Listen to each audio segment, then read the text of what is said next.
Hello guys, welcome back to the channel. So another JAC review here at JAC Cars Pasig. So again, I'd like to thank them so much for making these reviews possible. So I just came from the JS6 flagship review and what a car. But what I'm going to dive today though could be the best one in their lineup too. So this is the JAC Ytterby, but we are going to dive this base model 405 because I know for sure I will get my hands on the 505 in the near future.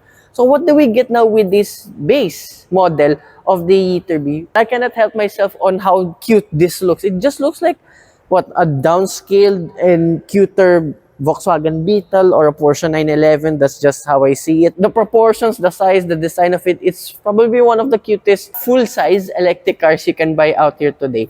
So you get a ground clearance of 130 millimeters, which is kind of low, but it is pretty much standard in this class of vehicle. Remember too, if you look here at the side profile, this is a fully fledged electric hatchback. This has a lot of ground to make up for since I've driven a lot of electric vehicles in this class already. So example like with the likes of the BYD Seagull, Nissan Leaf, so on and so forth. This being the base Ytterby 405 model, there's a lot of changes compared with the top of the line 505 model. So this one does not get a blacked out roof, even here too, with the side mirrors with the smallest repeaters I've ever seen, and you get much smaller wheels. So these are running on 205, 55 and 16 series tires. If you go to the 505, it's a 205, 50 and 17 series tires. So this one has a little bit more tread. I want to see now how this performs on road, and as well how this compares when we go to the top of the line model. So that will be a separate review. And on the side profile, once again, I like its proportions. And weirdly, even though you don't have a blacked out roof, this part on the rear quarter panel is all black. So it does give a little bit of a floating roof design. Pairing this JAC Ytterby 405 model, this one has a smaller 41 kilowatt-hour battery that produces 94 horsepower and 135 Newton meters of torque. So this has 30 horsepower less and 14 Newton meters less than that of the 505 model, and a much smaller battery for obvious reasons. So I think it's just down like 20 kilowatts of capacity compared to the 505, but still the range is pretty excellent. As the name suggests, this has a total range of 405 kilometers. So you can see in the trip computer, well, in the range rather, on the instrument cluster, this has 44% lift and 178 kilometers. When this was up front a couple weeks ago when I shot for the JS4 and the JS8 Pro, this had like 90 to 92%, 470 plus kilometers of range. JAC PH are true to the number of the range of this vehicle. So again, despite being a base model, this has probably the best range of any base model and best range of any electric hatchback in this segment. And I'm sorry, I cannot help. I really like this part. It kind of mimics that of internal combustion engine with all of the cylinders. Despite being down on battery capacity and power outputs, both models, even the 505, have a top speed of 150 kilometers per hour. I think that's as well electronically limited to save, of course, range and power. So 150 for a small car like this, that sounds really peppy. More on the driving later on. And back here on the side profile with this Ytterby 405 model, as you can see, with this shot between this and the top of the line 505 model, you can see the different design for the wheels. I'll be honest, for once, I do like the top of the line model. Important bits here, of course, being an electric vehicle. So this is where I got a little bit off guard, to be honest, compared with the 505 model. This one has a GBT charging port compared to the Type 2 of the 505 model. And this is the first car that I know of that has a GBT charging port along with a slow charger. So no worries if you're going to the malls and go grocery and whatever, you can just leave it plugged. So for the slow charger for this 405 model, from 0 to 80%, this can do it in under 7.5 hours. And for this fast charger port, this can do 30 to 80% in under. And now here at the rear of this Ytterby 405 model, I do like this LED taillights. They look like a jet turbine, so to say. And the design here at the rear, it kind of looks like now that of with Volkswagen models, and hence the Porsche 911 vibes up front. And a pretty clean design here. Again, this does not have the blacked out roof. Then open this boot up. So as you can see, as demoed here, so you have a total space here of 250 liters, and it will double to almost 500 if you fold all of the seats down. And underneath, oh, okay. So you do at least have a space saver donut type tire, which some even electric vehicles don't have in this segment. So that's about it here. Things get a little bit more interesting now if we go to the interior.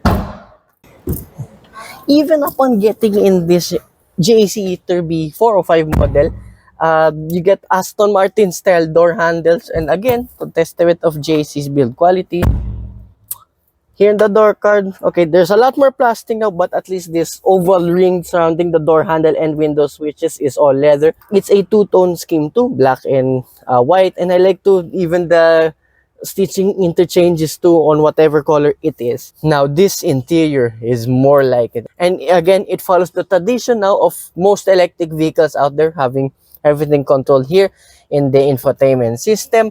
So more on that in a bit. Here on the left side, you get an air conditioning vent and a cubby space down below, and this very large gloss black trim that stretches all the way to the right side. I don't mind it, I can forgive it because you're not gonna be doing this anyway, well, apart from what I am doing now. Anyways, you get a very small instrument cluster that displays your important information only, and unlike with the top of the line 505 model, everything here is manually adjusted. There's no six-way power. There's no like that welcome seat feature too. I'll try that too in the 505 review.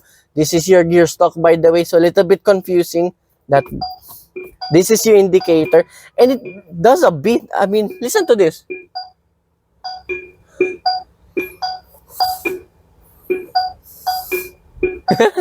So actually, if you flick this, this is your wipers. So I was finding how to turn on the lights. Again, another nitpick, like with most electric vehicles, is you have to open it here again in the infotainment system. But it makes up for it. The resolution, the response time is very, very good. Even you can check out your car, what door is open, the lights and all that, even under, well, almost underneath the chassis itself. And these are among the safety features of this JAC Ytterby 405.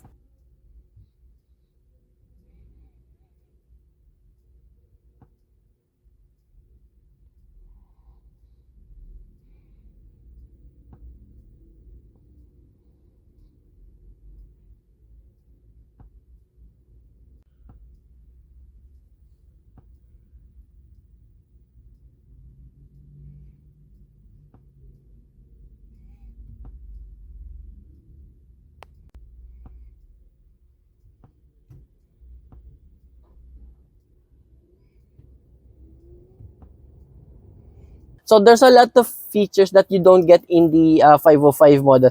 So this does not have a wireless charging pad, as you can see here, but at least there's still a pad. No fully adaptive driver assistance system suite, sadly, with this 405 model. Not even cruise control. I'm trying to find it here, or even the buttons here. There's no indication of this having cruise control. There's no ambient light too. And it says in the brochure, there is no tire pressure monitoring system. However, if you go to the vehicle state model, you can see the temperature of the tires and a tire pressure monitoring system. So a little bit confusing there what's indicated in the brochure and what's displayed here with the car itself. Hopefully JAC PH can sort that out in the future with their upcoming brochures. There is no 360-degree camera and the transparent chassis view, but at least you have a reverse camera with good enough quality. Energy recovery mode reminder, I don't know what that is for, maybe when these cars just be low, but that's pretty much it. I mean, the sun visor too, this has an LED light at least, but it's not the ring type what you get in that boy over there. Let's check it now since we're here. Not even a ticket clip holder, sadly. And above here you get your hazard button. It's weirdly placed, LED lights. And if you see this button here, so I was trying to spam this earlier, and luckily I did it. So if you press it once, it will display here in the instrument cluster itself. So there's like an emergency shutdown procedure. So not all electric cars have this feature. So this is a good thing done by JAC Motors. So just in case and only this has a problem, you can do an emergency shutdown manually with a button. And two, if you swipe down, there's your shortcuts for your driving modes, your energy recovery, and VSP. I think this is for your vehicle stability program. So, of course, we'll play with this. once we hit the open road. For this 405 model, for me personally, it's got everything. Yes, you don't have the adaptive driver suite, but I don't mind it. And the steering wheel itself, it's really chunky. It's only a 2-spoke.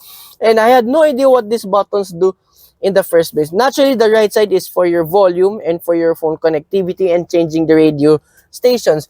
So I was spamming this left button earlier, and then I noticed during my B-roll shoot, it was getting hot. Then I found out this is your shortcuts for your air conditioning system. A little bit unorthodox, but at least you still have physical buttons to operate it. Here, at least you're not distracted again while driving. And speaking of doing this, the visibility here is excellent. The dashboard is set really, really low, and you have a short hood, so you won't have any troubles of running something over. This is the fanciest cup holder opening I've ever seen. And way further down, you get 2 USB Type A ports, a 12-volt socket, and a large cubby space for putting stuff like for your manual. I like this. Nice touch. Another pad here for your phone. And then center console bags. It's pretty deep, and you have a cooling function once again, despite to being a base model. And speaking of, the seats here look like a reverse Baymax because of the color scheme, but at least it's still leather, and you've actually have surprising amount of bolstering. And glove box, again, it's the same like with the rest of the JAC models that I've tried out so far. Now, for the rear seats of these Ytterby models, here in the door card, pretty much the same like the ones in front. So you get the leather soft pads. Again, at least it's a bit comfortable now placing your elbow here than usual. And unlike with the competition that I've mentioned, this is probably one of the most spacious EV hatchbacks I've ever tried out. And probably the best in the segment too. I'm impressed with this Ytterby so far. And remember, this is just the base model. So you get 2 Mac pockets on either side, and in the middle, you get a sole air conditioning vent and 1 Type-C USB port. So it's a bit weird that the Type-C is located here than the ones in front. And having a sole air conditioning vent here in the rear, if you're having 3 passengers, so it might be a little bit of an issue. But if you're going to buy this car and fully loaded, I highly doubt you're going to fight for the air conditioning vent, because this aircon is really, really cold. And I just set it at the highest temperature, and I'm still freezing. So again, another testament of this Ytterby being a very good all-rounder vehicle. And the seats here, again, the reverse Baymax color. There are slide-out ISOFIX anchor points too. And I am not sure if the 505 gets a central armrest, because I'm saving that for a future full-length review. And if I sit here though in the middle, no transmission tunnel, being a benefit of a electric vehicle. Yeah, it's comfortable to sit 3 or even 5 of my sides here at the rear. Remember, I am 5'4". I'm short. Anyways, the seat here in the middle is actually a little bit more softer than in the left and right side of the seat. So wherever you sit here at the rear of this Ytterby, it's gonna be one comfortable experience. So first drive now with this JAC Ytterby 405. So there is no telescopic function for this. However, one quirky feature, the instrument cluster goes along with it. If you adjust the sting, only tilt, remember. And despite to being a small EV, I like to, the pedals are just a slightly offset to the right, but again, it's not so bad comparing with the mini EVs out there. So let's just leave it in standard and just floor it.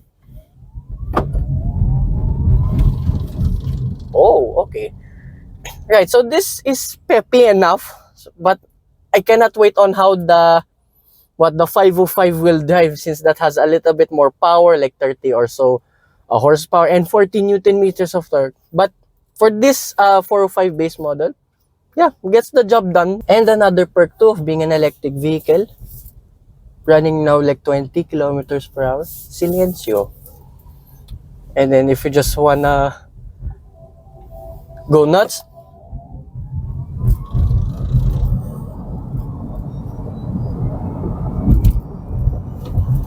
whee! Right, you get up to high speed in no time. So I kind of understand now why this has the same top speed like that of the 505 model at 150 kilometers per hour. There's no need to demo it. I know it can do it easily. And the ride of this is so good. And I just hear now pumped in audio. So I just put now the VSP in sport mode. Listen to that. That sounds really, really futuristic. And what I can comment to is the ride. It's really comfortable. You can feel slight stiffness with the suspension, but the dampening is really good. So, so it only activates the sound in sport mode. So comfort and standard mode, it's the normal. And now I have tried out. Wait, excuse me. Here's a big bump. Okay, it passes with flying colors. Our energy recovery now is strong. Then if I let go, demonstration purposes only, we're literally going to stop really quickly. That's really powerful. And then standard, a little bit more tame, but it's perfect for what? EDSA city driving and weak mode. Not that much, but it will be perfect if you're going like to a Tanay run and then just leave it downhill. Ah, wait, so there is sound after all in either of the modes. Never mind. Only standard and sport mode get the exclusive sound thingy, but okay, let's leave it in sport mode, the VSP. And the drive mode, what's economic like? Ooh, we can hear a bit of the car doing its thing. And then start accelerate a bit. Okay, little bit more tame than usual compared to the violent one of the standard and the VSP, of course, in a sport mode. And handling, this is really tight, the U-turn.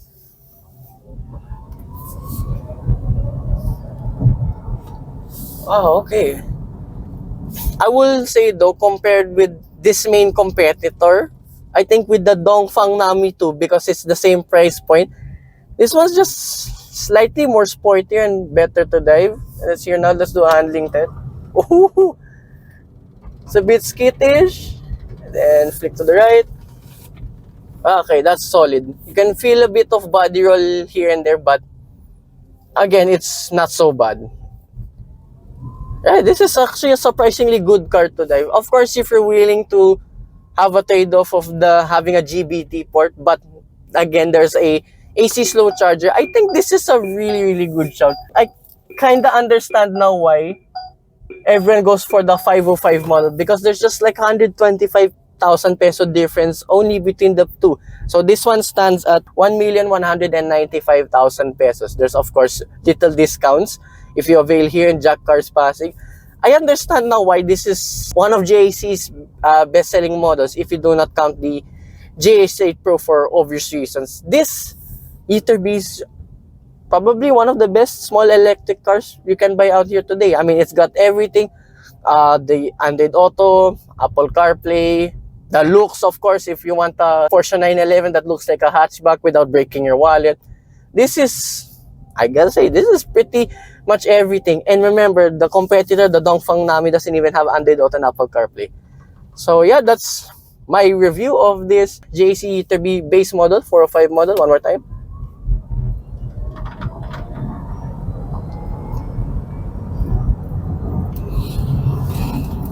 Whee!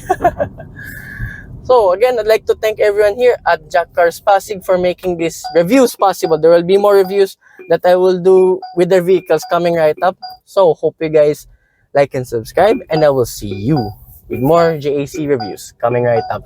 And don't worry guys, stay tuned for the full length review of the 505 model. One more time.